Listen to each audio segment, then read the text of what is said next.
ഇപ്പോ പല ആളുകളും നമ്മളോട് ചോദിക്കുന്ന ഒരു ചോദ്യമാണ്, അവരുടെ ഒരു സങ്കടമാണ് നമ്മോട് പറയുന്ന ഒന്നാണ്. ഈ ചില ആളുകൾ ഫോക്കസ് ചെയ്തിട്ട് ഇങ്ങനെ പരിഹസിക്കുന്ന അല്ലെങ്കിൽ കളിയാക്കുന്ന ഒരവസ്ഥ, അതിൽ ആനന്ദം കാണുന്ന ഒരുപാട് ആളുകൾ.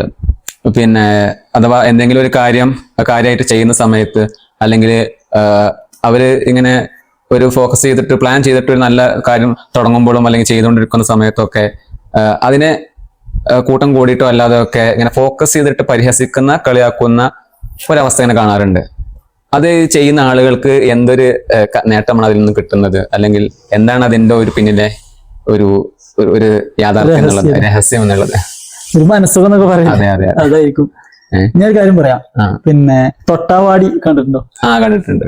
ശരിക്കും അതിന്റെ പേര് ഇംഗ്ലീഷിലൊക്കെ സെർച്ച് ചെയ്യുമ്പോൾ കാണാം, ടച്ച് മീ നോട്ട് എന്നാണ് അതിന്റെ പേര്. അതെ, എന്നെ തുടരുത്, അല്ലെങ്കിൽ അങ്ങനത്തെ ഒരു വേർഡാണ്. ശരിക്ക് നാം പോലും അങ്ങനത്തെ ഒരു ചെടി എവിടെയെങ്കിലും കണ്ടാൽ ഇങ്ങനെ തൊട്ട് നോക്കും. അതിൽ ഒരു കൗതുകത്തിന് വേണ്ടി കാണുമ്പോ നമുക്കൊരു സുഖമാണ്, ഒരു ആസ്വാദനാണ്. അപ്പൊ അത് തൊട്ടാൽ വാടും എന്നുള്ളത് എല്ലാവർക്കും അറിയുന്ന കാര്യമാണ്. അതുകൊണ്ട് നമ്മൾ അങ്ങനെ തൊട്ടുവെക്കും. പിന്നെ എന്നതുപോലെയാണ് ഞാൻ പറഞ്ഞു വരുന്നത്, ഒരു വ്യക്തി പിന്നെ അവനെ കളിയാക്കുന്ന സമയത്ത് അവനത് ഏൽക്കും.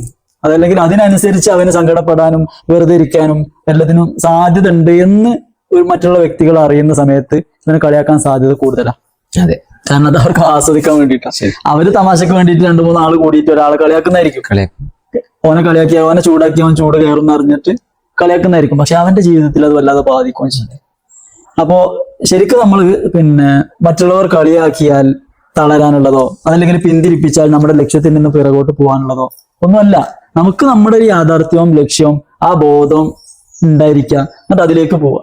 ബാക്കിയുള്ള ആളുകൾ പറയുന്നത് പിന്നെ ഒറ്റൊരു കാര്യമുണ്ട്, ശ്രദ്ധിക്കേണ്ട കാര്യങ്ങൾ ഇനി എന്തെങ്കിലും ഓർമ്മപ്പെടുത്തിയാൽ അത് തിരുത്തണം. അതല്ലാതെ വെറുതെ അലക്ഷ്യമായിട്ട് അങ്ങനെയാണ് നമുക്ക് സ്വീകരിക്കാം.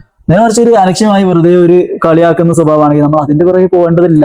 നമ്മളൊരു ലക്ഷ്യം വെച്ചൊരു വഴിയിലൂടെ പോകുമ്പോൾ കുറെ കുരക്കുന്ന പട്ടികൾ ഉണ്ടാവും. അവരെ മെയിൻറ്റെയിൻ ചെയ്ത് നിന്നാല് നമുക്ക് ലക്ഷ്യത്തിലേക്ക് എത്താൻ കഴിയില്ല. അവരവരുടെ ഡ്യൂട്ടി എടുക്കട്ടെ, നമ്മളെ ഡ്യൂട്ടി എടുക്കുക.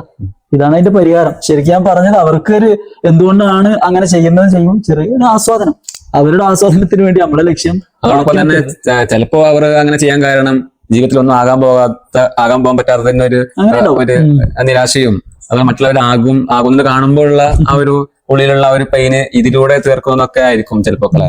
അങ്ങനെ ഉണ്ടാവാൻ സാധ്യതയുണ്ട്.